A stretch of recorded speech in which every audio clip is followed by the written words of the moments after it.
একসময় আমার জীবনেও ছিল, আমি অন্যের শাড়ি পরে নিজের প্রয়োজন মিটিয়েছি, কিন্তু এখন আমার শাড়ির অভাব নেই। হ্যালো এভরিওয়ান, শুরু করছি একটা নতুন ভিডিও। আশা করি ভিডিওটি সবার অনেক বেশি ভালো লাগবে। আর যদি ভালো লাগে তাহলে অবশ্যই একটা লাইক, কমেন্ট, শেয়ার দিয়ে পাশে থাকবেন। আর পুরো ভিডিওটা জুড়ে আছি আমি, বাগেরহাটের মেয়ে লিপি।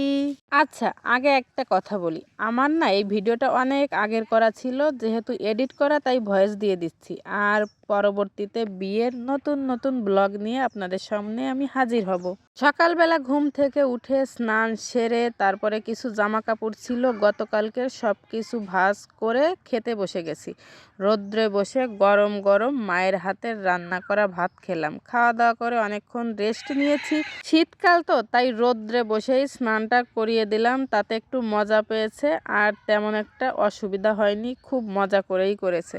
শীতকালে তো বড়দেরই মজা লাগে না স্নান করতে, সেখানে ছোট ছেলেমেয়ের কথা আর কি বলবো। দুপুরবেলা আমার রাজাবাবুকে স্নান করিয়ে ওকে খাওয়া দাওয়া করিয়ে দিয়েছি। এখন হচ্ছে ও ওর মতো খেলাধুলো করছে, আর আমি হচ্ছে আজকে যে জামা কাপড় ধুয়ে দিয়েছিলাম সব কিছু আবার গোছগাছ শুরু করে দিলাম।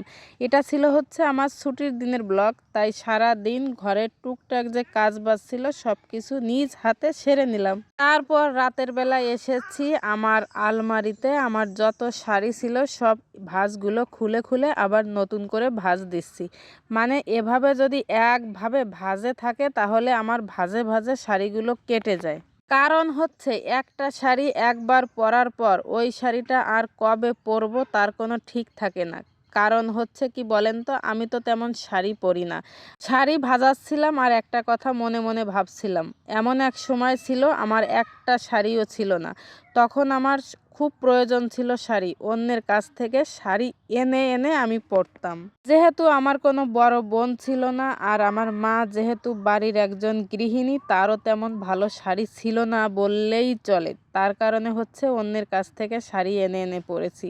আর এখন আমার এত শাড়ি, আমি পরারই সময় পাই না। পূজার সময় শাড়ি কিনেছি, সেই শাড়ি এখনো আমি প্যাকেট থেকে বেরও করিনি, পরিও নি। পূজার পরে আরও আমার কতগুলো শাড়ি কেনা হয়েছে, যখন যেটা প্রয়োজন হয়েছে কিনে পরেছি। এই যে হাতে যে শাড়িটা দেখছেন, এটা কিন্তু এখনো আমি পরিনি, পূজার সময় কেনা হয়েছে।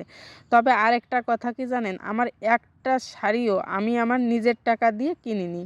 এই কথাটা বললে হয়তো বা অনেকে বিশ্বাস করবেন না যে আমি আমার নিজের টাকা দিয়ে শাড়ি কিনিনি। তবে বিশ্বাস করা আর না করা সম্পূর্ণ আপনাদের ব্যাপার। আমার প্রত্যেকটা শাড়ি আমার মেজো বোন আমাকে কিনে দেয়। আরেকটা কথা কি জানেন, প্রত্যেকটা শাড়ি হচ্ছে ও পছন্দ করে কেনে, এবং কেনার পরে হচ্ছে আমাকে শাড়িটা দেখায়। তার আগে কখনো আমাকে দেখায়ও না, বলেও না।